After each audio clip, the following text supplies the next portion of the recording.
ये एक बहुत ही बेहतरीन कोरियन कहानी है जिसे पूरे एशिया में बहुत ज़्यादा पसंद किया गया है। इस कहानी में एक आदमी को 15 सालों तक एक कमरे में कैद करके रखा जाता है। इसका रीज़न क्या है वो आपको इस कहानी के एंड में पता चलेगा, तो इसके लिए इस कहानी को पूरा ज़रूर देखते रहिएगा। ये कहानी है दाइसू की, जो कि एक बिजनेसमैन है और आज इसकी बेटी का जन्मदिन होता है। हालांकि इस वक्त इसको अपने घर में होना चाहिए था, लेकिन ये शराब इतनी ज्यादा पी लेता है कि इसको होश नहीं रहता। इसी वजह से इसको पुलिस पकड़ लेती है और कुछ टाइम के बाद में दाइसू का एक दोस्त आता है और वो दाइसू को छुड़वा कर अपने साथ घर ले जाता है। जब दाइसू और उसका दोस्त रास्ते में होते हैं तो वो टेलीफोन से अपनी बीवी से बात करते हैं और इसके बाद उसका दोस्त भी उसकी बीवी से बात करता है और दाइसू पीछे खड़ा हो जाता है। और जब उसका दोस्त बात करके पीछे देखता है तो वहाँ पर दाइसू नहीं होता। दाइसू अचानक से गायब हो जाता है और उसका दोस्त उसको बहुत ढूंढने की कोशिश करता है, लेकिन दाइसू उसको कहीं पे भी नहीं मिलता। और अगले सीन में हमें दिखाते हैं कि दाइसू को किसी ने किडनैप करके एक बंद कमरे में रखा है।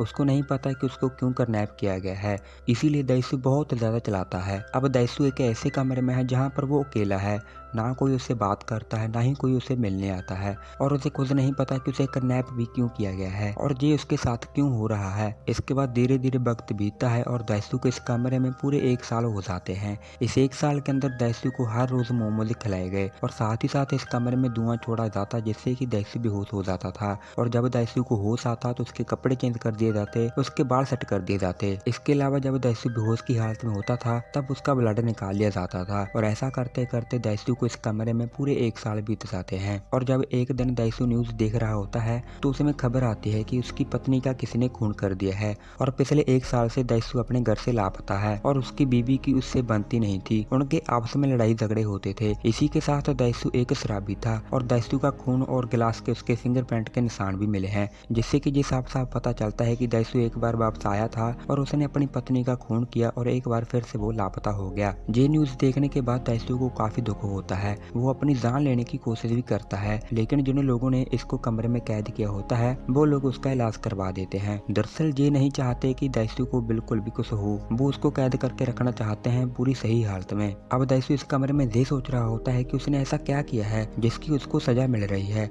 और अब धीरे धीरे वक्त बीतता है और दाइसू को इस कमरे में रहते हुए पूरे 15 साल हो जाते हैं। इन 15 सालों में दाइसू को सिर्फ मोमोज खिलाए गए और 15 सालों में दाइसू फाइटिंग की प्रैक्टिस भी करता रहा, ताकि जहां से निकलने के बाद वो सबसे पहले उस किडनैपर को मार सके जिसने उसको 15 सालों तक कैद करवाया था। और इन 15 सालों में वो इस कमरे में एक सुरंग भी बनाता है ताकि वो इस कमरे से बाहर निकल सके। अब एक बार फिर से वही धुआं छोड़ा जाता है, जिससे कि दाइसू बेहोश हो जाता है और इसके बाद उस कमरे में एक औरत आती है और उसे हिप्नोटाइज करती है। और जब दाइसू को होश आता है तो वो खुद को सूटकेस में पाता है। अब से आजाद हो चुका है। आज ये 15 सालों बाद उस कमरे से बाहर निकला है। दरअसल उन लोगों ने इसको जानबूझकर आजाद किया होता है। ऐसा उन्होंने क्यों किया वो आपको इस कहानी के एंड में पता चलेगा। अब दाइसू आजाद है, लेकिन वो अपने रिश्तेदारों और फ्रेंड्स के पास नहीं जा सकता क्योंकि सब उसे अपनी बीवी का कातिल समझेंगे। इसलिए वो सड़कों पर इधर उधर भटक रहा होता है और वो सोच रहा होता है कि वो जाएगा कहाँ, क्योंकि ना तो उसके पास पैसे हैं और ना ही रहने के लिए कोई ठिकाना। दाइसू बैठा ये सोच रहा होता है, तभी एक आदमी उसके पास आता है और उसे एक पर्स और एक मोबाइल देकर कहता है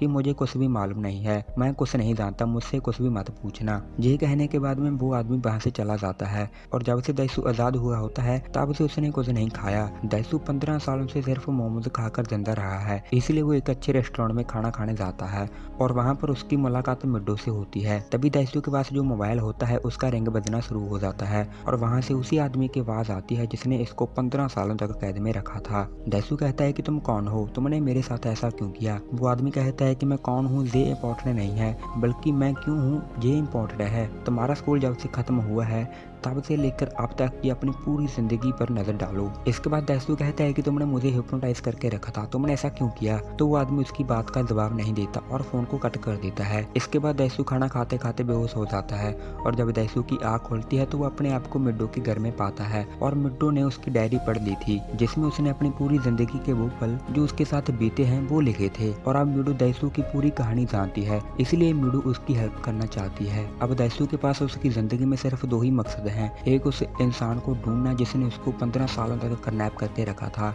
और दूसरा अपनी खोई हुई बेटी को ढूंढना। दैसू और मिडो जब उसकी बेटी के बारे में पता करते हैं तो उन्हें पता चलता है कि दैसू की बेटी को किसी ने 3 साल की उम्र में गोद ले लिया था। इसीलिए अब दैसू अपना पूरा ध्यान उस किडनैपर को ढूंढने में लगाता है। अब दैसू के दिमाग में एक आइडिया आता है कि जो खाना उसने पिछले 15 सालों से खाया है, अगर वो उस रेस्टोरेंट को ढूंढ ले तो हो सकता है कि वो उस जगह को भी ढूंढ ले जहाँ पर उसे 15 सालों तक कैद करके रखा गया था। और अब दैसू शहर के सभी रेस्टोरेंट में जाकर मोमोज को टेस्ट करता है और एक दिन उसे वो रेस्टोरेंट मिल जाता है जिसका खाना वो 15 सालों से खा रहा था। और दैसू डिलीवरी बॉय का पीछा करते करते उस जगह पहुंच जाता है जहाँ उसे कैद करके रखा गया था। और इसके बाद दैसू उस जेल के इंचार्ज को टॉर्चर करता है और उससे पूछता है कि किसने मुझे 15 सालों तक कैद करवाया था। तो वो इंचार्ज कहता है कि जिसने तुमको 15 साल के लिए किडनैप करवाया था, मैंने उसका चेहरा कभी नहीं देखा, लेकिन मैंने उसकी आवाज रिकॉर्ड करके रखी है। अब इसके बाद दैसू उस रिकॉर्ड को लेकर निकलने वाला था, तभी उसके सामने बहुत सारे लोग आ जाते हैं जो दैसू को मारना चाहते हैं। लेकिन इन 15 सालों में दैसू ने फाइटिंग की इतनी प्रैक्टिस की होती है कि दैसू उन लोगों को मार देता है। लेकिन इसी लड़ाई में दैसू भी काफी ज्यादा जख्मी हो जाता है और उस बिल्डिंग से बाहर निकलकर दैसू सड़क पर बेहोश हो जाता है। और जब दैसू को होश आता है तो वो मिडो के घर में पाता है। इसके बाद दैसू उस रिकॉर्डिंग को सुनता है जो वो उस जगह से लेकर आया था जहाँ पर उसे कैद करके रखा गया था। जब दैसू उस रिकॉर्ड को सुनता है तो उसमें उस आदमी की रिकॉर्ड होती है जिसने दैसू को 15 सालों के लिए एक कमरे में कैद करवाया था। वो आदमी बोलता है कि किसी को 15 सालों के लिए कैद करके रखना है। उस जेल का जो इंचार्ज होता है वो बोलता है कि इसका गुनाह क्या है, तो वो आदमी कहता है कि ये बातें बहुत ज्यादा करता है। वेल अगले सीन में दैसू किसी तरह से उस आदमी का पता लगा लेता है और उसके पास पहुंच जाता है और वो आदमी कहता है कि तुम्हारे पास 5 दिन है, अगर इन 5 दिन में से तुमने पता लगा लिया कि मैंने तुम्हें किडनैप क्यों किया था तो मैं खुद को मार लूंगा, और अगर तुम नहीं पता लगा पाए तो मैं मिडो को मार दूंगा। इसके बाद जब दैसू मिडो के घर में पहुंचता है तो वो देखता है कि किसी ने मिडो को किडनैप किया है और ये आदमी उसी जगह का इंचार्ज होता है जहाँ पर दैसू को कैद करके रखा था। दरअसल दैसू ने इसको टॉर्चर किया था, साथ ही साथ इसके गुंडों को भी मारा था, इसीलिए इसे बदला लेने के लिए मिडो को किडनैप करता है और अब दैसू भी उनके कब्जे में होता है और वो दैसू को उसी तरह से टॉर्चर करता है जिस तरह से दैसू ने उसको टॉर्चर किया था। और तभी वहाँ पर एक आदमी पैसों से भरा हुआ बैग लाता है और वो आदमी कहता है कि दैसू को छोड़ दो। हालांकि वो आदमी दैसू को नहीं छोड़ना चाहता क्योंकि दैसू ने इसको बहुत बुरी तरह से मारा था, लेकिन पैसों के लालच में वो आदमी उसे छोड़ देता है।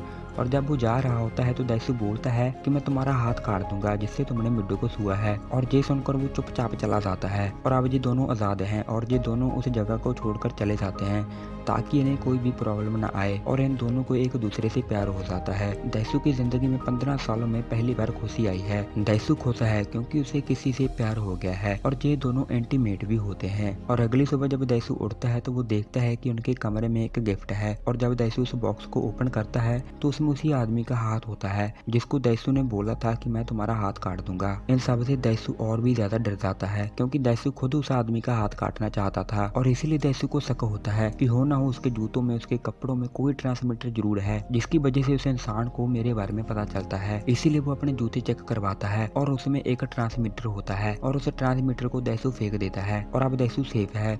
और दैसू अब उस आदमी के बारे में पता करता है जिसने उसको 15 सालों के लिए किडनैप करवाया था। अगर दैसू इसे पता ना कर सका कि उसे 15 सालों के लिए कैद क्यों किया था तो वो आदमी मिडो को मार देगा। और दैसू पहले ही अपनी जिंदगी में काफी कुछ खो बैठता है, इसलिए वो मिडो को खोना नहीं चाहता। और दैसू अपनी जिंदगी की शुरुआत से ही उस आदमी की जानकारी लेने लगता है और वो उस स्कूल में जाता है जहाँ पर वो दोनों साथ में पढ़ते थे। अब दैसू स्कूल में रिकॉर्ड्स को चेक करता है लेकिन उस आदमी के बारे में वहाँ पर कोई भी इन्फॉर्मेशन नहीं मिलती, इसीलिए दैसू अपने दोस्त को कॉल करता है और अपने फ्रेंड से पूछता है कि तुम लेसुआ को जानते हो जो अपने साथ स्कूल पढ़ती थी। उसका दोस्त कहता है कि हाँ, वो तो अब मर चुकी है। दैसू से पूछता है कि वो कैसी लड़की थी, तो उसका दोस्त उसके बारे में बहुत उल्टा सीधा बोलता है। और वहीं पर उसके कैफे में लेवुजिन भी बैठा होता है जिसने दैसू को 15 सालों तक कैद करके रखा था, और वो इनकी सारी बातें सुन लेता है और इसीलिए उसको गुस्सा आ जाता है और वो दैसू के दोस्त को वहीं पर ही मार देता है और दैसू को बोलता है कि मेरी बहन ऐसी इंसान नहीं थी और ये बात तुम्हें माननी पड़ेगी, और वो फोन कट कर देता है। और अब दैसू को पूरी कहानी समझ आ जाती है। उसे याद आता है कि किस तरह से उसने उसकी बहन को इंटीमेट होते हुए देखा था और दैसू ने ये बात अपने दोस्त को बताई थी और उसने ये बात पूरे स्कूल में फैला दी थी जिसकी वजह से उसकी बहन पूरी तरह से बदनाम हो गई। मतलब इसकी शुरुआत करने वाला वो खुद था और ये बात इतनी ज्यादा फैल चुकी थी के लोग कहने लगे थे कि लेसुआ प्रेग्नेंट है और वो भी इन बातों पर यकीन करने लगी थी और वो इस बात को बर्दाश्त नहीं कर पाई और उसने सुसाइड कर लिया। हालांकि इस पूरी कहानी में बदे दैसू तो होता है, लेकिन उसकी गलती इतनी बड़ी भी नहीं होती कि उसको 15 सालों तक कमरे में कैद करके रखा जाए। और अब दैसू को पूरी कहानी पता है और दैसू उस आदमी से मिलने के लिए उसके पेंट हाउस में जाता है और दैसू कहता है कि मैं जीत गया, अब जैसा तुमने वादा किया था तुम खुद को मारोगे तो ये वादा पूरा करो। वो आदमी कहता है कि तुम और मिडू तो आज एक दूसरे से प्यार करते हो और एक दूसरे के करीब आए हो, ये हिप्नोटाइज का नतीजा है। दरअसल हिप्नोटाइज से किसी के दिमाग में कुछ भी डाला जा सकता है और किसी की भी याददाश्त को मिटाया जा सकता है और इस आदमी ने दैसू और मिडो को हिप्नोटाइज किया था, जिसकी वजह से दैसू और मिडो एक दूसरे से प्यार करने लगे। दैसू कहता है कि तुमने हमारी याददाश्त मिटाकर अच्छा नहीं किया। तो वो आदमी कहता है कि तुम्हारी सबसे बड़ी गलती ये थी कि तुम सवाल गलत पूछ रहे थे। जब से हमने तुम्हें छोड़ा है तुम्हारा सवाल था कि मुझे 15 सालों तक कैद में क्यों रखा, जबकि तुम्हारा सवाल ये होना चाहिए था कि 15 सालों के बाद मुझे क्यों छोड़ा गया। और इसके बाद वो दैसू को एक बॉक्स दिखाता है और दैसू को ओपन करने के लिए कहता है। अब जहाँ पर कहानी पूरी तरह से चेंज हो जाएगी। जब दैसू उस बॉक्स को ओपन करता है तो उसमें एक एल्बम होती है और उसमें दैसू के परिवार की फोटो होती है, जिसमें वो, उसकी बीबी और उसकी बच्ची होती है। और जैसे जैसे वो एल्बम के पेज को पलटता है उसकी बच्ची धीरे धीरे बड़ी होना शुरू हो जाती है। और जब दैसू उस एल्बम के आखिरी फोटो को देखता है तो उसे पता चलता है कि जिससे वो आज प्यार करता है, जिसके साथ वो इंटीमेट हुआ था, वो और कोई नहीं बल्कि उसकी बेटी है। ये पता चलने के बाद दैसू को काफी तकलीफ होती है और तभी उसे मिड्डू का फोन आता है और मिड्डू उसे बताती है कि मेरे आगे का बॉक्स रखा गया है और दे मुझे उसे ओपन करने के लिए कह रहे हैं। ये बॉक्स वैसा ही बॉक्स होता है जैसा दैसू ने ओपन करा था।